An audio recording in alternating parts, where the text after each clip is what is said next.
প্রিয় দর্শক, শান্তি বার্তা চ্যানেলে আপনাদেরকে স্বাগত। আজ বাংলার বিখ্যাত কীর্তনিয়া প্রদীপ পাল মহারাজের কিছু তত্ত্ব নিয়ে এই ভিডিওটি তৈরি করা হবে। যে তত্ত্বগুলি শুনলে আপনার মন প্রাণ শীতল হয়ে যাবে এবং আপনি বুঝবেন যে আমাদের এই মানব জীবনে কি করা উচিত, কি করা উচিত নয়। এই প্রদীপ পাল বাংলার মানুষকে যে শিক্ষাগুলো দেয় তার মধ্যে 90% ঠিক আছে, হয়তো 10% একটু গড়বড় হয়। তাহলে আপনারা শুনুন এবং চ্যানেলটিকে অবশ্যই সাবস্ক্রাইব করে নেবেন। আর প্রদীপ দাকে আমার চ্যানেলে সুস্বাগতম। প্রদীপ দাকে আমি অনুরোধ করব যে এই ভিডিওটিতে আপনি কোনো রকম কোনো ক্লেম দেবেন না। এই ভিডিওটি মানব কল্যাণের উদ্দেশ্যে আমি তৈরি করেছি এবং আপনার ক্লিপ নিয়ে আপনি ভিডিওটিতে কোনো রকম ডিস্টার্ব করবেন না, এটা আপনার কাছে অনুরোধ। তাই এই ভিডিওটি শেষ পর্যন্ত দেখতে থাকুন। এই যে তাকান মায়েরা, নারী কাকে বলে? পুরুষের পাশে যে থাকে, পুরুষ যে কাজ করে তাকে সাহায্য করে, কে নারী বলা হয়। আনাই নারী কাকে বলে? পুরুষ যদি ধর্ম কাজ করে তার পেছনে লেগে যায়, ধর্ম করতে দেয় না, এরা আনারই নারী। মায়েরা, মাননীয় প্রদীপদা ঠিকই বলেছেন।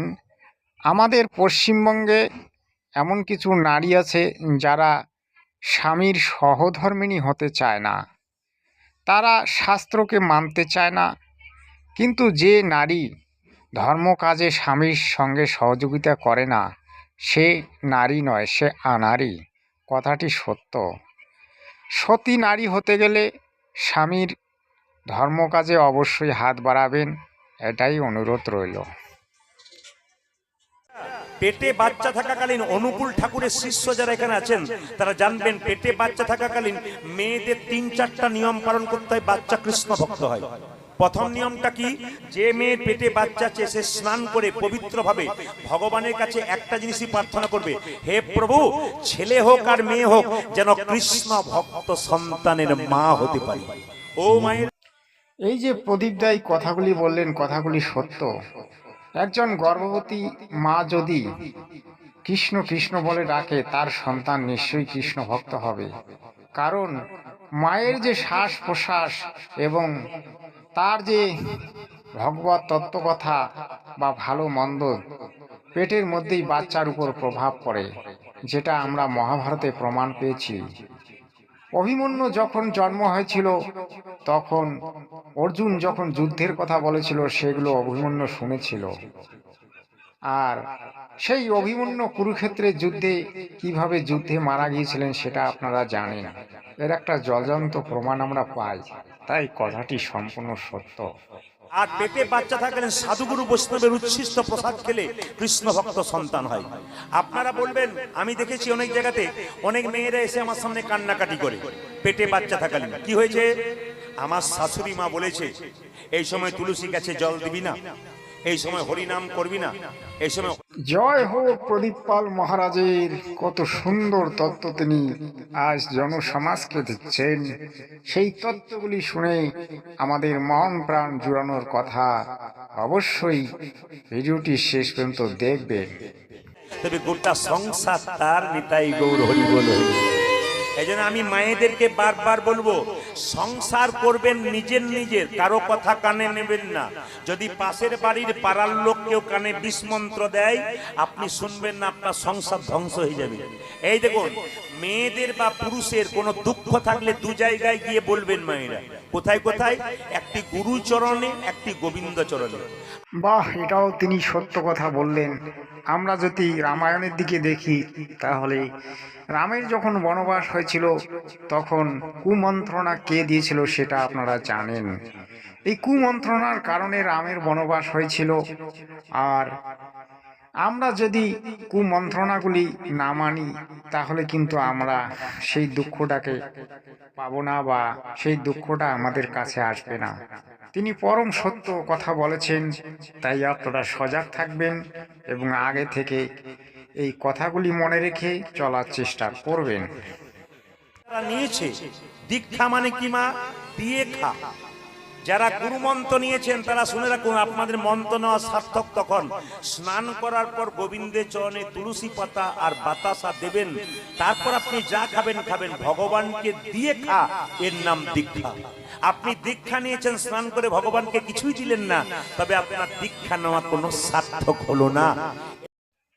বাহ, সুন্দর কথা বললেন। আসলে দীক্ষা নিলে অবশ্যই ভগবানকে দিয়ে খেতে হয়, এটা সত্য। দীক্ষা শব্দের অর্থ আরও আছে। দেখুন, দীক্ষা আমরা সৎ গুরুর কাছে নিব এবং সৎ গুরুর কাছে নিলে তবেই দীক্ষা সার্থক হয়। আর ভণ্ড গুরুর কাছে নিলে তো আপনাকে ওই ভণ্ডই হতে হবে। সে তুলসীর মালা গলায় দিলেও বলবে যে আপনি মাছ মাংস খেতে পারবেন, দারু পান করতে পারবেন, জুয়া খেলতে পারবেন, শুয়োরের মশম খেতে পারবেন। ওই ভণ্ড গুরুর তো নিজেই পাঁঠার মশম খায়, মাছ খায় এবং দারু পর্যন্ত পান করে, তা তার ভক্তকে তো সে সেটাই বলবে। কিন্তু যে সদ্গুরু, যে তত্ত্বদর্শী গুরু, সে কিন্তু মাছ মাংস খাওয়া নিষেধ করবে এবং তুলসীর মালা গলায় দিলে দারু পান করতে মানা করবে এবং জুয়া, রেন্ডিবাজি, মাগিবাজি এসব থেকে দূরে থাকতে বলবে। ভাই, প্রকৃত কৃষ্ণ ভক্ত হতে গেলে কিছু নিয়ম পালন করতে হবে, এটা সত্য। কৃষ্ণ ভক্তির উপরে আরও ভক্তি আছে, যেটা আমার প্রদীপদা হয়তো বলেন নাই, তবে আমি একটু বলতে চাই। কৃষ্ণ ভক্তির উপরে আছে ওম, ওমের উপরে আছে তৎসৎ, অর্থাৎ ওম তৎসৎ, এই তিন ভক্তি হচ্ছে মূল ভক্তি। এটা হচ্ছে ক্ষরব্রহ্ম, তারপরে হচ্ছে অক্ষর ব্রহ্ম, তারপরে হচ্ছে পরম অক্ষর ব্রহ্ম, তারপরে আবারও বলছি ঈশ্বর পরমেশ্বর। এই তিন প্রভু হচ্ছে মেন।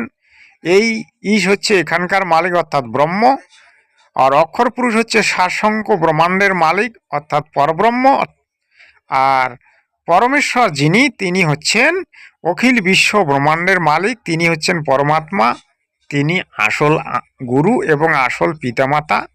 শ্রীকৃষ্ণ হচ্ছে বিষ্ণুর অবতার, এটা আমরা জানি, কিন্তু শ্রীকৃষ্ণ হচ্ছে ষোলকলাযুক্ত ভগবান। শ্রীকৃষ্ণের ভক্তি করলে আপনি গোলকধামে মনুষ্য জন্ম পাবেন, বৈকুণ্ঠে যেতে হয়তো পারবেন, কিন্তু তারপরেও আপনাকে এই পৃথিবীতে জন্ম নিতে হবে এবং জন্ম এবং মৃত্যুর অধীন আপনাকে থাকতে হবে। কিন্তু ওম তৎসৎ, এই তিনের যদি আপনি সাধন ভজন করেন সদ্গুরুর কাছে দীক্ষা নিয়ে, তাহলে আপনি মুক্তি লাভ করতে পারবেন, যেটা আমি জগৎগুরু তত্ত্বদর্শী সন্ত রামপাল মহারাজের কাছ থেকে জেনেছি এবং আমি তার শিষ্য, তাই আমি তার কথাগুলি ব্যাখ্যা করি আমার চ্যানেলে মাঝে মাঝে। কিন্তু বাংলার কিছু প্রিয় প্রিয় কীর্তনীয়া আছে, যেমন প্রদীপজি, দীনকৃষ্ণ, শম্পা গোস্বামী, আরও অন্যান্য গৌরাঙ্গ সুন্দর চক্রবর্তী, গোপাল, বিভিন্ন ধরনের বড় বড় কীর্তনীয়া আছেন। তাদের ক্লিপ এই কারণে নেই যে আমার ভিডিওটি সুন্দর হয়, কিন্তু অনেকে খারাপ মনে করে, হয়তো তারা ভিডিওতে অনেক সময় ক্লেম দেয়, কপিরাইট স্ট্রাইক দেয়।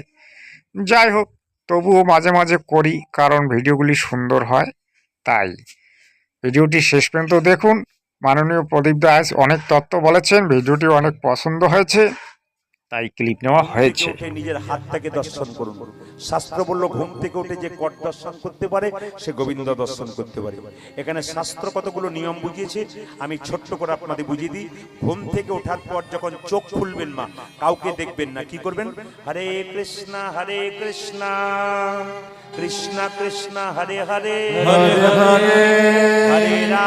হরে রাম। খুব সুন্দর কথা, খুব দামি কথা বলেছেন। সকালে ঘুম থেকে উঠেই যদি কর লক্ষ্য করা যায়, তাহলে ৩৩ কোটি দেবতার দর্শন হয় এবং ভগবান কৃষ্ণের কৃপা লাভ করা যায়, এটা সত্য। কিন্তু সত্য হলেও আরও কিছু বলার আছে, যেটা আপনি একটু আমার কাছ থেকে শুনে নিন। ৩৩ কোটি দেবতার ভজন সাধন করাটা ঠিক আছে, কিন্তু ৩৩ কোটি দেবতার যে সাধন করার নিয়ম, সেই নিয়মগুলি মেনে সাধন করলে তবে লাভ পাওয়া যাবে। কিন্তু আমাদের বেদশাস্ত্র কি বলছে?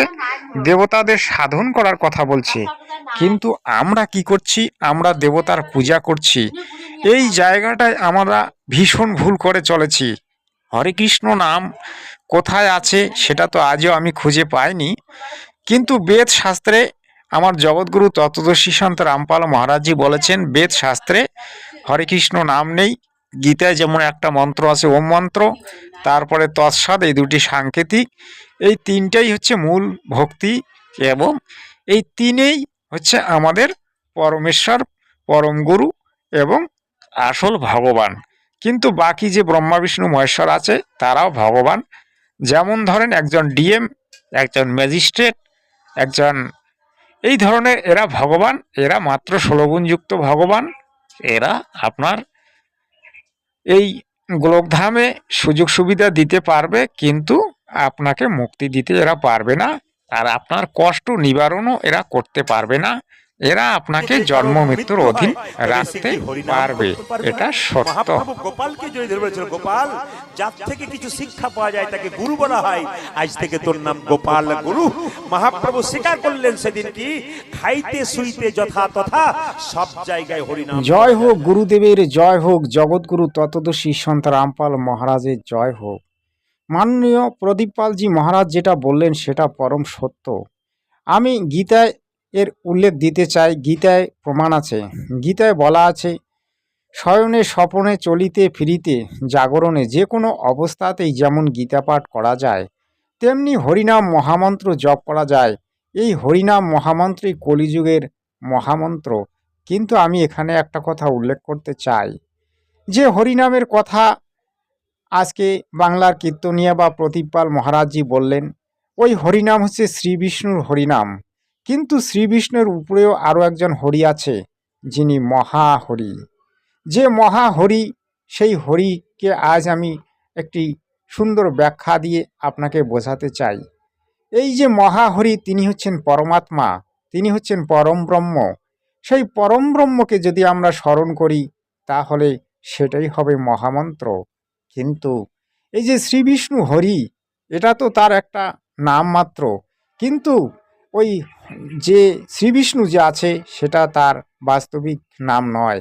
এই হরির বাস্তবিক নাম আরও অন্য কিছু আছে, যেটা হয়তো প্রদীপপালজি এবং অন্যান্য কীর্তনীয়রা জানেন না।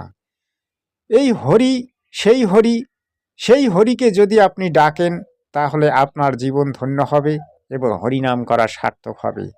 হরির বাস্তবিক নাম আমরা জগৎগুরু তত্ত্বদর্শী সন্ত রামপাল মহারাজের কাছ থেকে জানতে পেরেছি, এবং যিনি মহাহরি তারও নাম আমরা জানতে পেরেছি। সেই মহাহরি হচ্ছেন পরম ব্রহ্ম, সেই সনাতনী পুরুষ, যিনি অনাদির আদি গোবিন্দ, যিনি সচ্চিদানন্দ ঘনব্রহ্ম। কিন্তু এরা বাংলায় সচ্চিদানন্দ ঘনব্রহ্ম বলছে কৃষ্ণ, আদৌ সচ্চিদানন্দ ঘনব্রহ্ম কৃষ্ণ নয়।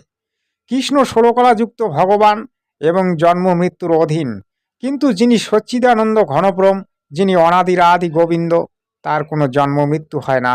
তিনি হচ্ছেন পরমাত্মা, পরমেশ্বর। আজ এ পর্যন্ত আমাদের বেঙ্গলে তথা ভারতবর্ষে নকলি পাখণ্ডী গুরুরা সত্যটাকে আমাদেরকে জানতে দেয়নি, সত্যটাকে বুঝতে দেয়নি, এবং নিজেরা জেনেও আমাদেরকে মূর্খ বানিয়ে রেখেছে, আজও আমাদেরকে মূর্খ বানাচ্ছে।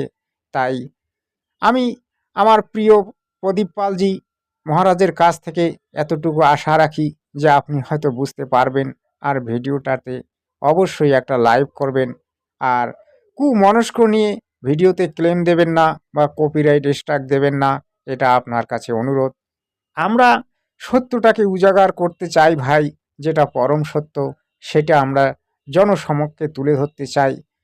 প্রদীপপালজি আপনিও যাবেন, আমিও যাব, কেউ এই পৃথিবীতে থাকবো না, কিন্তু পরম সত্য যেটা, সেটা যদি আমরা মানি, সেই পরম সত্যের যদি আমরা পূজারী হই, আমার এই মানব জনম ধন্য হবে, আপনারও ধন্য হবে। আমি বলছি না কৃষ্ণ খারাপ, কৃষ্ণ ভগবান নয়, কৃষ্ণও ভগবান। মায়া রাখবেন সাধু না, সাধন বলে যে ইন্দ্রিয়কে জয় করতে পেরেছে সে সাধু। এই কীর্তনের আসনে কম বয়সে ছেলেরা আছে, এরা প্যান্ট শার্ট পরে এসেছে কিন্তু মাথা নোড়াচ্ছে, তার মানে কি ভেতরটা সাধু হয়ে গেছে। ভেতরটা যার পরিষ্কার সে সাধু। যেমন রামকৃষ্ণ দেবের স্ত্রী সারদা মা বলেছেন, নিজের দোষগুলোকে কেউ যদি সংশোধন করতে পারে সে মানুষ হবে, তাকে যে ভালোবাসতে পেরেছে সে সাধু।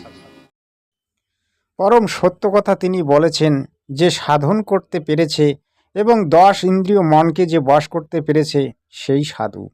আর যে পরম সত্যকে জানতে পেরেছে এবং যে আত্মতত্ত্ব জ্ঞান অর্জন করেছে এবং যে আত্মজ্ঞান অর্জন করে আত্মার কর্ম করে চলেছে সেই সাধু। এবং সেই পরম তত্ত্বকে সে জেনে আজ তিনি অখিল বিশ্ব ব্রহ্মাণ্ডের আনন্দ উপভোগ করে চলেছেন এবং তার দুঃখ দারিদ্রতা সুখ শান্তি এবং সব কিছু ভুলে গিয়ে তিনি পরমাত্মায় বিলীন হয়ে যাচ্ছেন। যে এই ব্যক্তি সেই মহা বিষ্ণুকে জানতে পেরেছেন এবং সেই মহা হরিকে জানতে পেরেছেন এবং সেই পরমাত্মার তত্ত্বকথা জানেন।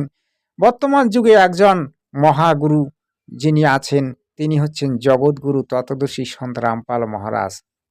তিনি পরম সত্যকে জানতে পেরেছেন। পূর্ণ ব্রহ্ম যে পরমাত্মা সে তাকে দর্শন দিয়েছে এবং দর্শন দিয়ে তাকে এই জগতে নাম বিতরণ করার জন্য আদেশ দিয়েছে।